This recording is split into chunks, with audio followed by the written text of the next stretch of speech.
Most of our lives, around 95%, are driven by programs we learn in our first 7 years. This is why the poor often remain poor and the rich stay rich.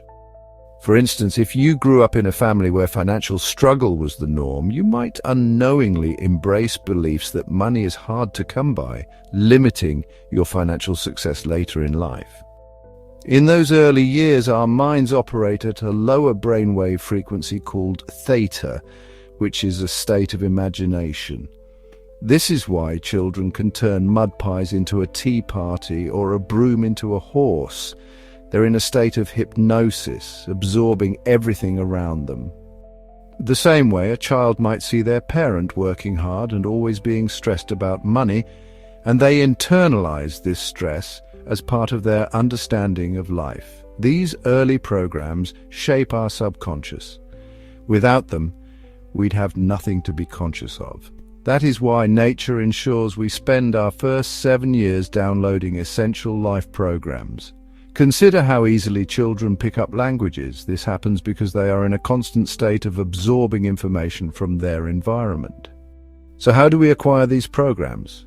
We do so by observing our parents, siblings, and community. We absorb countless rules and behaviors, shaping how we function in society.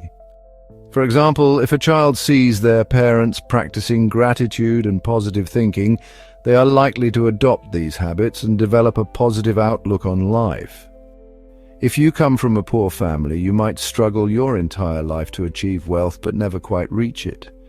Conversely, if you are born into a wealthy family, you might succeed effortlessly due to the unconscious habits you've picked up from your environment. For instance, a child from a wealthy family might witness their parents confidently making financial decisions, which instills a sense of financial competence in them. Wealthy individuals often make the right moves without even thinking about it, thanks to these ingrained habits.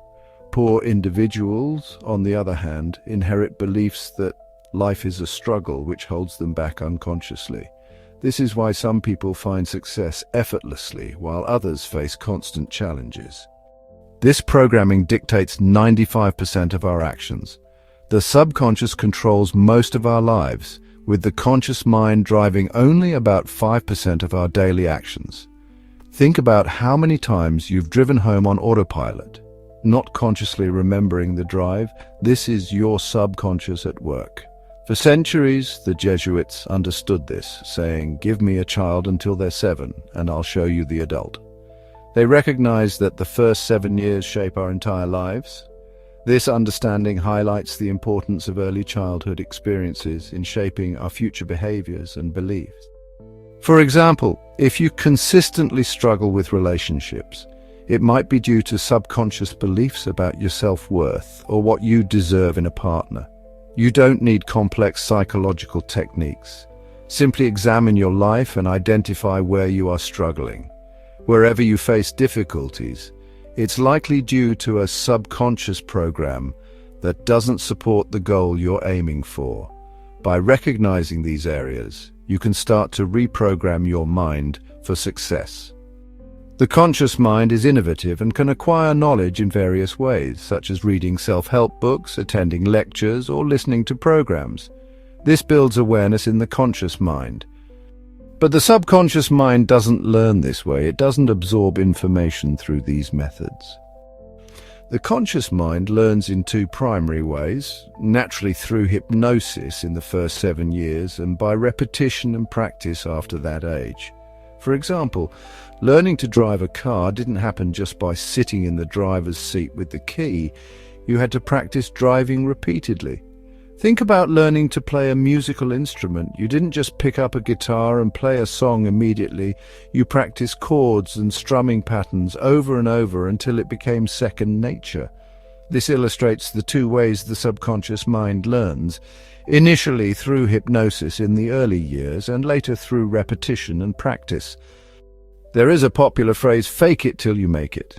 If you want to be happier but don't naturally feel that way, keep practicing happiness. Regular repetition is crucial for embedding it into your subconscious. For example, if you regularly tell yourself, "I'm confident," even if you do not feel it at first, over time, your subconscious mind will start to accept it. Or if you keep telling yourself, I'm happy, even if you do not feel it initially, you're actually speaking to your subconscious mind.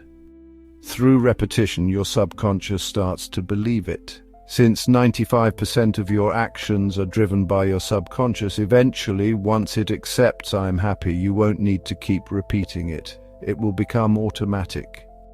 This is why people practice affirmations and keep gratitude journals. Doing these daily is key. The secret lies in repetition. Just placing a sticky note on the fridge is more of a suggestion and doesn't have the same impact as consistent repetition. The key is to create habits through consistent practice. You must engage in an activity regularly and persistently to see results. By doing this, you embed the desired behavior into your subconscious, making it automatic over time.